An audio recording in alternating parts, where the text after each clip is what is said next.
Hey y'all, so this past weekend we celebrated Jesus Christ's resurrection. So just come and read real quick. I'm in Matthew chapter 57, and it was right after they crucified Jesus. And Joseph of Arimathea went to Pilate and was like, look, why don't you let me go ahead and get Jesus' body so I can get him prepared for the burial or whatever, right? So jumping up to verse 59, and when Joseph went and took the body, Jesus' body, he wrapped him up with clean linen and cleaning just to get him ready, like a mummy. You know what I'm saying? Back in the day, that's what they used to do. So when I jumped down to verse 63, the Pharisees and all the chief priests was like talking to Pilate. You remember when the deceiver, they were talking about Jesus. You remember when he said after 3 days he was going to raise again?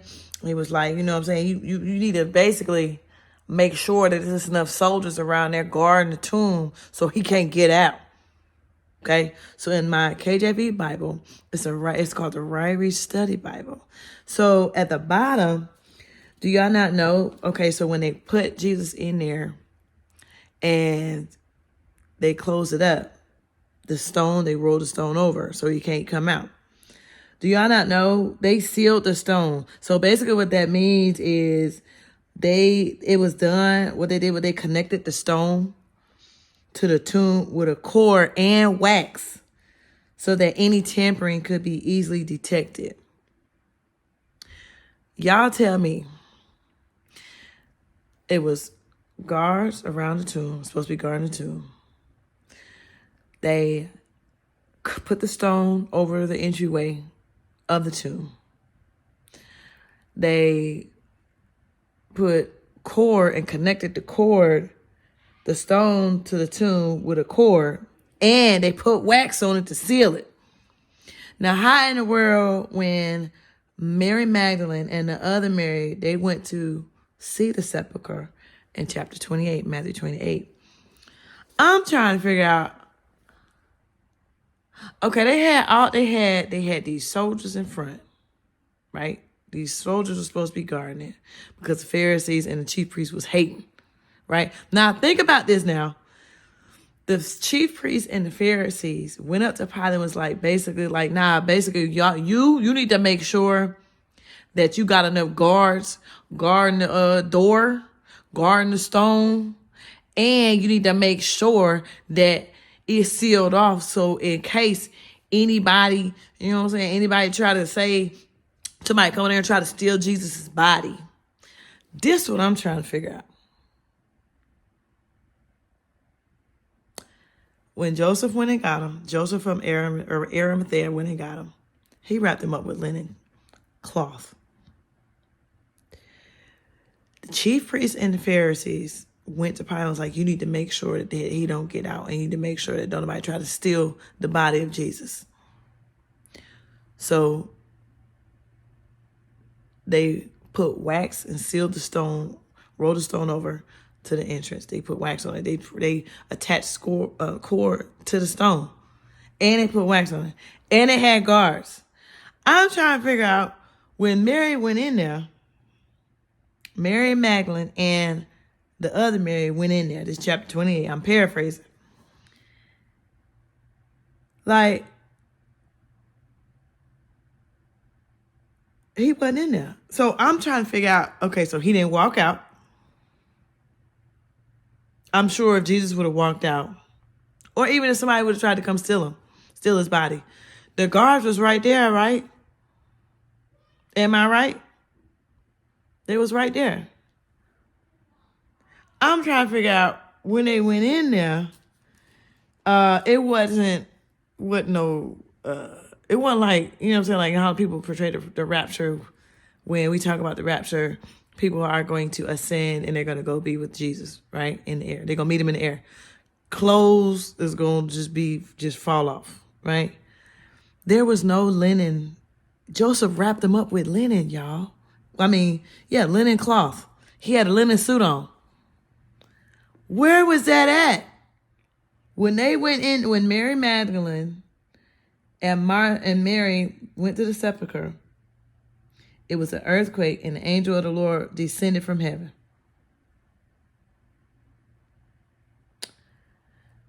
they was kind of scared a little bit. You know what I'm saying? I ain't gonna front. I'd been scared a little bit. Hold on, because they said, you know what I'm saying, his countenance, the angel's countenance was like lightning, and his raiment white as snow. I'd have been kind of scared.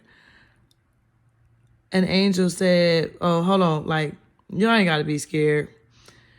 Jesus gone. He told y'all what he was going to do. He gone.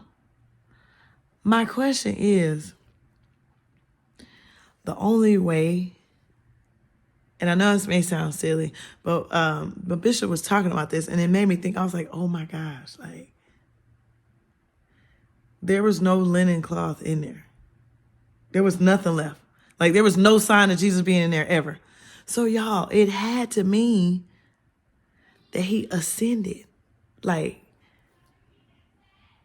because, like I said, if he would have walked out the front, it kind of would have been kind of hard.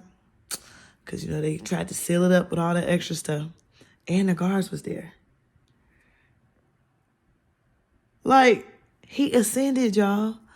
So, like, even outside of, like, biblical, like, there was no sign of him in there. I was like, that's great. Like, he had to ascend. He literally just floated up. Like, how we going, like, me, you, the rapture, like, that's how he was raised. God literally raised him. Like, he ascended out of the tomb, fam. I was like, golly, if you close your eyes and you're like, hold on, wait a minute, when they went in there, it was nothing left.